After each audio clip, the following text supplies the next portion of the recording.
विश्व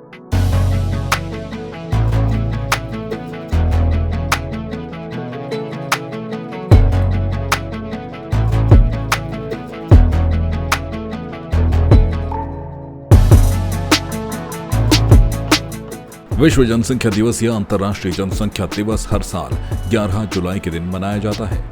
इस दिन को मनाने का मकसद लोगों को फैमिली प्लानिंग, लैंगिक समानता और प्रजनन स्वास्थ्य को लेकर अवगत कराना है। साल 1989 में यूनाइटेड नेशंस ने इस दिन को मनाने की शुरुआत की थी। दुनिया की आबादी जब 5 बिलियन के पार हुई थी, जिसके चलते इस दिन को डे ऑफ 5 बिलियन के रूप में मनाया गया था। इस दिन को मनाते हुए ये कोशिश की जाती है कि दुनिया की आबादी का आंकड़ा तेजी से न बढ़े और मौजूदा जनसंख्या में शिक्षा, रोजगार, समानता और सशक्तिकरण को लेकर जागरूकता बढ़े।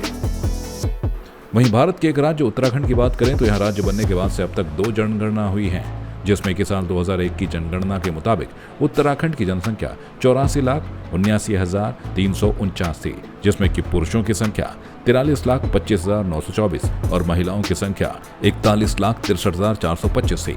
वहीं 2011 की जनगणना के अनुसार उत्तराखंड की जनसंख्या 1.01 करोड़ थी, जो कि साल 2001 से 18.81% अधिक थी। और 2011 की जनगणना के आधार पर प्रदेश में पुरुषों की संख्या 51,37,773 और महिला की संख्या 49,48,519 थी। लेकिन वर्तमान में राज्य की जनसंख्या कितनी है, इसकी किसी को भी सटीक जानकारी नहीं है, क्योंकि देश में 2011 के बाद जनगणना ही नहीं हुई। सरकार भी केवल अनुमानित आबादी के आधार पर ही अपना काम चला रही है। दरअसल देश में 2019 में जनगणना की अधिसूचना जारी हुई थी। 2020 में पहले चरण में मकानों के सर्वे का काम शुरू होने वाला था, लेकिन उसी समय कोरोना महामारी फैल गई, जिस वजह से पहले चरण का काम भी नहीं हो पाया। 2021 में इस जनगणना के आंकड़े जारी होने थे। तैयारियां पूरी होने के बाद भी जनगणना नहीं हुई और अब उत्तराखंड की कुल जनसंख्या कितनी है, किसी को खबर नहीं। सरकार के लिए योजनाएं बनाने, उनका लाभ जनता तक पहुंचाने के लिए जनसंख्या के आंकड़े बहुत अहम होते हैं। जनसंख्या के आंकड़ों के आधार पर ही राज्य के विकास का सही रोड मैप तैयार होता है, लेकिन जनगणना न हो पाने की वजह से सरकार केवल अनुमानित यानी प्रोजेक्टेड जनसंख्या के आधार पर ही अपना काम चला रही है।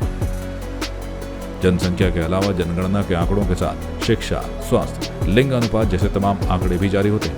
लंबे समय से जनगणना न होने की वजह से इसकी भी सही जानकारी नहीं मिल पा रही है। ब्यूरो रिपोर्ट, संवाद 365।